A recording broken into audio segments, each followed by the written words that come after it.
Hello YouTube, it is now the middle of September, so it's time to get a start on those fall projects. Today we're going to have a really fun resin experiment. We're going to start out with some classic tabletop or general purpose epoxy. The one I'm using is a 50-50 mix, whether you do it by volume or by weight.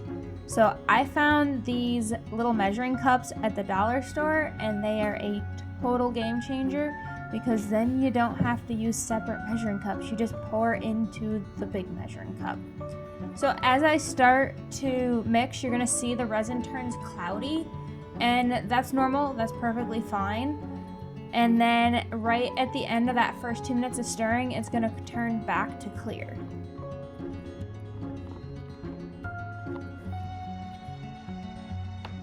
Now, I have a couple different projects going on, so there's far more resin in that initial pot than what is needed, but I have now broken it down into smaller cups.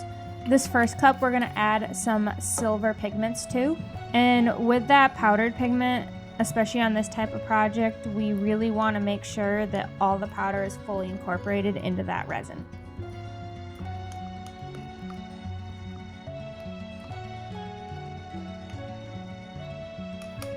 My secondary color is going to be gold, and I had thought about adding some orange ink dye to this, and then I decided not to. We're just going to stick with the gold pigment.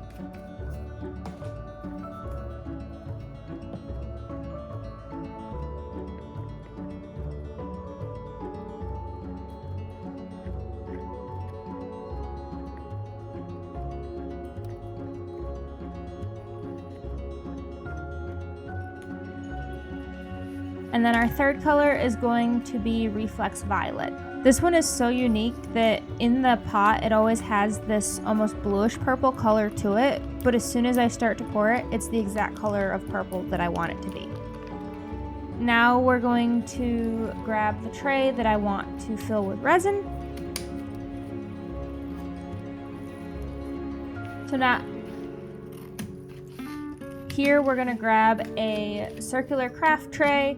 This is a 14-inch one. If you've watched many of my videos, you're gonna see that I love using these for the ocean platters because they contain the resin with that lip on the side. Instead of a ocean scene today, we're going to go for leaves trapped in a frozen puddle. The leaves that I'm using today are those plasticky, fabric-y leaves that kind of come on a fake branch or fake stick at the craft store. I grabbed one pack of those and cut them apart so that I could arrange them inside the tray in a pattern that I liked. And then I'm going to carefully cut off the part that's going to overhang because I don't want it to push the leaves up out of the resin once I start pouring the resin. Now here's really where that experiment came in. I had a vision in my head of what I wanted, but I wasn't quite sure how to execute. So step one was getting the leaves stuck down to the tray. I'm gonna try to pour this all in one go. Looking back, I probably should have just hot glued the leaves down and then come back with the resin, but it's an experiment, so we're learning along the way.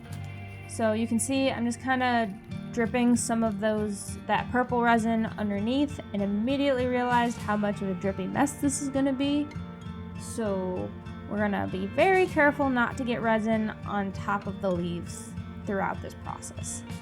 And I realized I don't want too much darkness with that purple underneath the leaves because I wasn't sure how it was going to soak through, so then I switched to using the gold resin instead. And then I knew I wanted my main color to be silver. That's why I had the most silver when I was mixing the colors. I got a good portion of that at the top of the board so I could start getting that base color into the tray.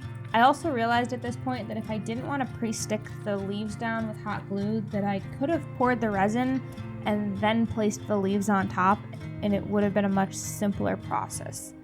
But at this point, we started with a system and we were gonna stick with the system.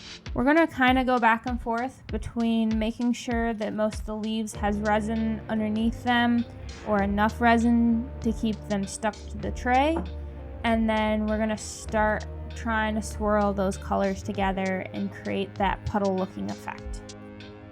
Something that's really important on a project like this is to make sure that the surface is level. because the resin is going to want to flow to whichever side of the board is lower, and it's very easy to end up with a puddle of resin or a slant of resin on one side and almost bare wood on the opposite side. It always makes me nervous to use gold and purple because of the chance of them turning into brown. So I'm hoping for almost a lacy effect with the puddle. So I want to make sure as I swirl the gold in that I'm using a really fine drizzle and not the typical, say, splash pour that I do with the ocean scenes.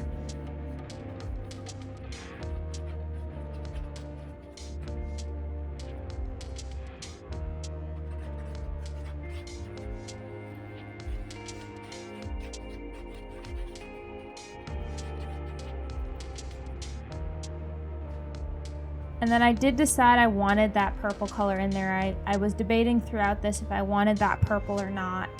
And I just needed something else to go and give it that extra boost of color. So I kept to start with the purple near the edges so it almost fade into whether it be a sky or the edges of that puddle. I wasn't really sure what we were going to look like at the end at this point.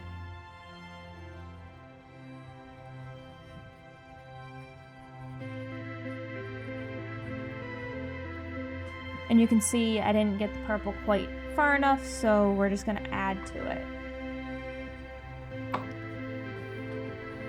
I'm also not too worried about adding bubbles to the mix at this point. With how thin of a pour this is, and the fact that I'm gonna use a heat gun that turns the resin into a very thin liquid for a few seconds, I'm really not worried about adding in any air bubbles as I'm swirling this together. We're starting to get low on resin. I'm just making sure that I get enough of that gold in there so that it is visible, and then I want to make sure I have enough volume of resin through this, so we're going to make sure all the silver that I have does end up in the platter.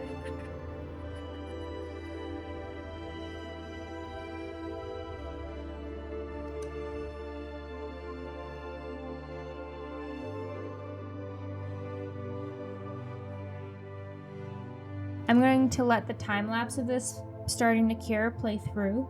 I think at this point I realized what the edges of the leaves were really going to look like, and it turns out they mimic what an actual leaf looks like when it's trapped just below the surface.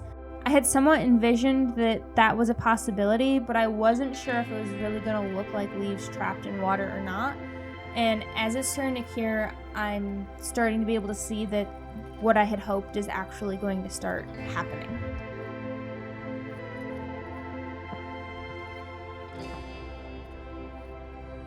After this piece cured, I did notice that some of the leaves on the edge that's next to the border hadn't fully been submerged under the resin, which meant I needed to do a top coat.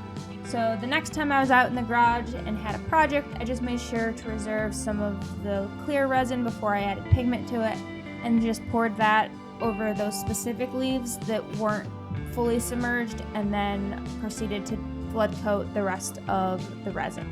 This also gave it a little bit more 3D effect, which I think turned out pretty cool.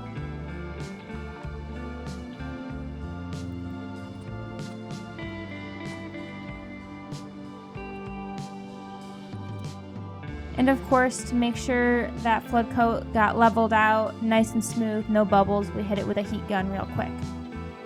A couple of those leaf edges just didn't want to stay submerged, so I grabbed a couple pieces of scrap wood to weigh down the leaves and made sure that they weren't touching any of the resin in the process, or else they would become part of the piece.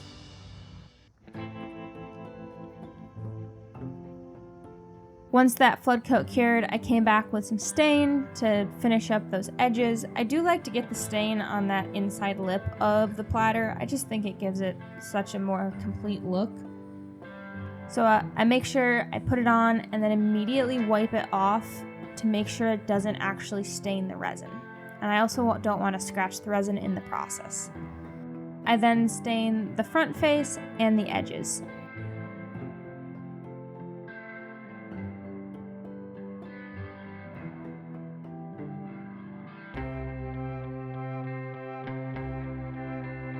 Once the stain is dried, I'll come back with a polyurethane to make sure that that stain can't rub off onto anything else.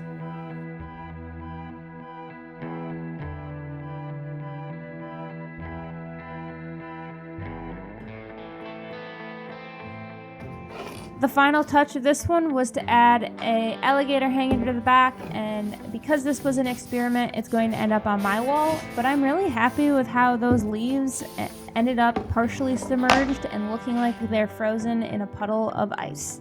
Let me know in the comments below if you would have done anything different or what your thoughts on this piece are. Thanks for watching and have a great day. Bye!